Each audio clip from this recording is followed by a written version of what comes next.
അതുകൊണ്ടല്ലേ ഖുർആനിൽ വസ്ത്രത്തോട് ഉപമിച്ചത്.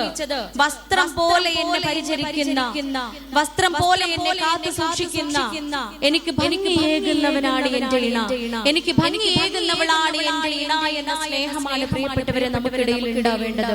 അതാവണം മക്കൾക്ക് നാം നൽകേണ്ടുന്ന മാതൃക.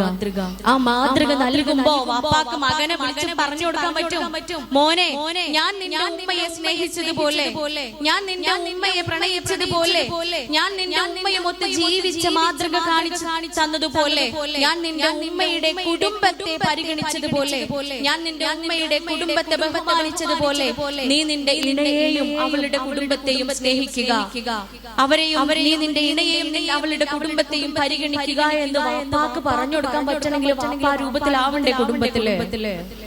ഒരു പെണ്ണിന് ഏറ്റവും കൂടുതൽ അവളുടെ ഉള്ളിൽ ഉലയ്ക്കുന്ന കാര്യമാണ് അവളുടെ വീട്ടുകാരെ കുറ്റപ്പെടുത്തുക, അവളുടെ